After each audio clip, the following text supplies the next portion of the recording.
Assalamualaikum. Waalaikumsalam. Mari silakan masuk, Mbak. A few moments later. Maaf, ini dengan siapa ya? Saya Fernanda, Bu, yang kemarin menghubungi Ibu untuk melakukan sesi konseling hari ini. Oh, iya. Bagaimana kabarnya Mbak Fernanda? Alhamdulillah baik, Bu. Apakah hari ini tidak ada jam kuliah?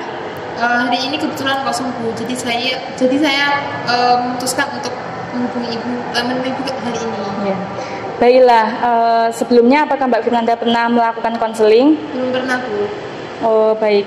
Jadi kalau begitu saya akan menjelaskan apa itu konseling ya. Iya, Bu. Jadi konseling itu adalah bantuan profesional yang diberikan oleh konselor kepada konseli untuk memecahkan masalah dari konseli. Dan pada konseling itu dilandasi dengan adanya asas kerahasiaan, kesukarelaan, keterbukaan, dan masih banyak lagi asas-asas lainnya. Untuk asas kerahasiaan itu yang dimana pada konseling itu akan menjaga kerahasiaan dari informasi yang diberikan Mbak Fernanda. Dan untuk asas kesukarelaan itu yang dimana Mbak Fernanda sukarela untuk datang ke sini dan tanpa paksaan dari orang lain. Dan dengan adanya asas keterbukaan itu yang dimana Mbak Fernanda bisa terbuka untuk menceritakan masalah Mbak Fernanda. Bagaimana? Apakah Mbak Fernanda sudah paham? Iya, Bu, saya paham. Ya.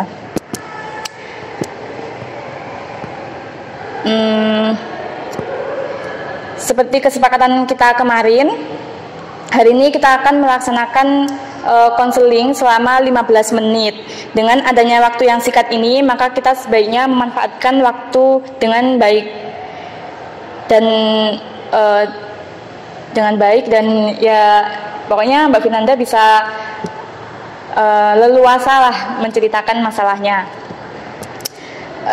Nah, jika pada pertemuan pertama ini masalah Mbak Fernanda belum terselesaikan, kita bisa membuat perjanjian untuk melakukan konseling di sesi berikutnya. Bagaimana? Iya, Bu, saya setuju. Baiklah, kita sudah menyepakati waktu yang digunakan dalam proses konseling ini. Sekarang coba Mbak Fernanda ceritakan masalah apa yang sedang Mbak Fernanda alami. Jadi begini, Bu, saya sekarang tuh lagi menjalani hubungan dengan pacar saya, tetapi hubungan kita tuh jarak jauh, jadi LDR gitu, Bu. Terus saya tuh merasa kayak terus berprasangka buruk pada pacar saya, seperti itu. Coba bisa tolong ceritakan lebih lanjut, gimana kok Mbak Fernanda bisa merasa seperti itu? Jadi begini, 2 minggu terakhir ini saya tuh sering biasanya kan kita sering melakukan komunikasi, entah itu saya yang menelpon atau dia dua yang menelpon. Tapi karena pekerjaannya kita harus LDR dulu selama 1 bulan. Tetapi karena saya tidak tahu apa yang menyebabkan hal itu terjadi, akhir-akhir ini dia telat balas pesan saya, jarang memberi kabar pada saya, dan kalau saya telepon tuh sering tidak diangkat, Bu. Ya, saya paham dengan perasaan yang sedang dirasakan oleh Mbak Fernanda.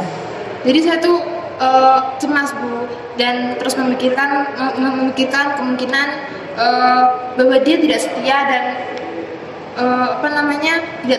tidak tertarik lagi dengan saya. Hal itu membuat saya ragu dan khawatir setiap kali kami berkomunikasi, tapi saya tidak mau kehilangan dia, Bu. Jadi kamu berkata kalau kamu ragu-ragu dan khawatir, tapi kamu tidak mau kehilangan sama dia. Bisakah kamu menceritakan lebih lanjut tentang hal ini? Apakah kamu memiliki bukti konkret yang mendukung prasangka Mbak Fernanda itu? Sebenarnya saya tidak mempunyai bukti apapun, tetapi dia selalu mengatakan bahwa dia sibuk dengan pekerjaannya. Tapi saya masih merasa dia seperti semakin menjauh gitu, Bu, dari saya. Merasa dia seperti semakin menjauh? Iya, Bu. dari dia tidak pernah menghubungi saya, jarang membalas pesan saya merasa dia tuh semakin jauh gitu dari saya, Bu. Baik, jadi gini Mbak, hubungan jarak jauh itu memang bisa menjadi tantangan tersendiri. Dan prasangka kamu itu mungkin disebabkan oleh beberapa faktor, yaitu seperti kurang komunikasi.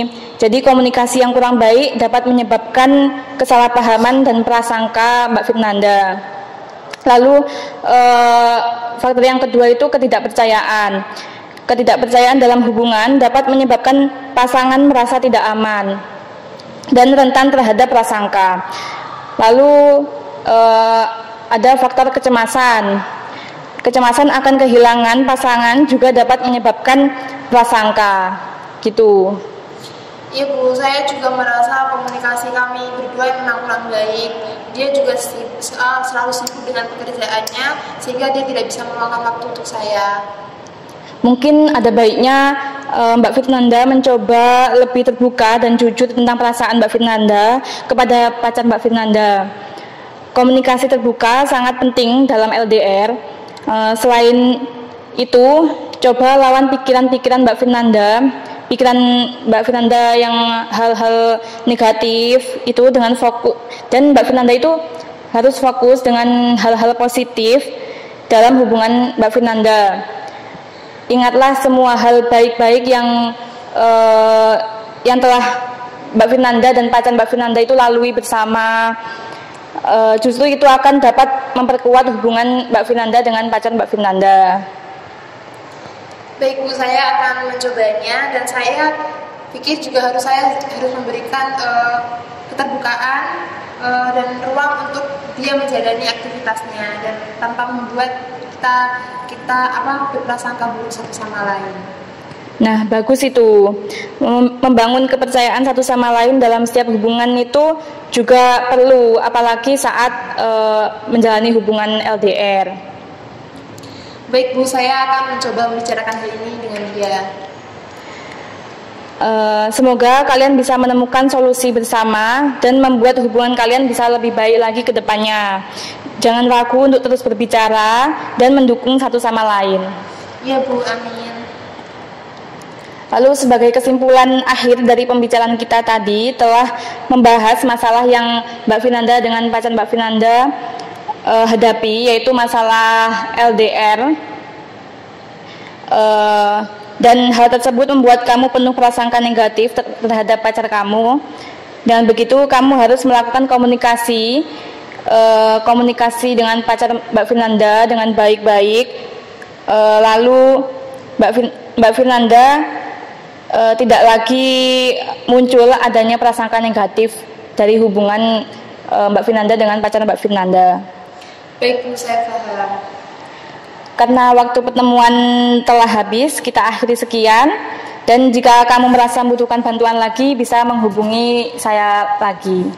Baik Bu, terima kasih. Ya, sama-sama.